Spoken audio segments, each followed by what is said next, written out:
తెలంగాణలో సంచలనం సృష్టించిన ఫోన్ ట్యాపింగ్ కేసులో కీలక పరిణామం చోటు చేసుకుంది.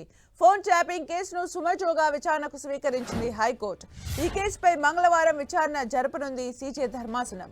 హైకోర్టు న్యాయమూర్తుల ఫోన్లు కూడా ట్యాపింగ్ చేసినట్లు ఆరోపణలు వస్తుండటంతో ఈ కేసును సుమోటోగా విచారణకు స్వీకరించింది.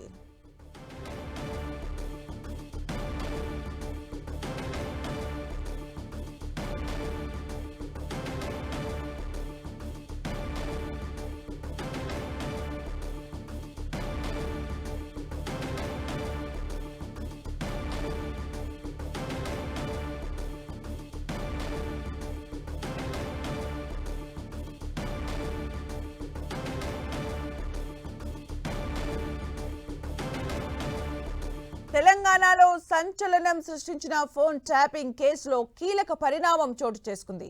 ఫోన్ ట్యాపింగ్ కేసును సుమోటోగా విచారణకు స్వీకరించింది హైకోర్టు. ఈ కేసుపై మంగళవారం విచారణ జరపనుంది సీజే ధర్మాసనం.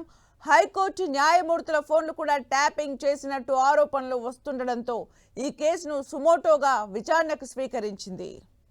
ఇక మరిన్ని అప్డేట్స్ మా ప్రతినిధి సునీల్ అందిస్తారు. సునీల్, దేశవ్యాప్తంగా సంచలనం సృష్టించినటువంటి టెలిఫోన్ ట్యాపింగ్ కేసుని ఈ రోజు తెలంగాణ హైకోర్టు సుమోటోగా స్వీకరించి పత్రికల్లో ఇటీవల కథనాలను కేసుని సుమోటోగా స్వీకరించి రేపు ధర్మాసనం చీఫ్ జస్టిస్ అలోక్ అరదే మధ్యాహ్నం 2 గంటల 30 నిమిషాల తర్వాత విచారించే అవకాశం. ప్రధానంగా ఇటీవల కాలంలో వరుసగా వస్తున్నటువంటి కథనాలను దృష్టిలో ఉంచుకొని ఈ కేసుని సుమోటోగా హైకోర్టు స్వీకరించింది.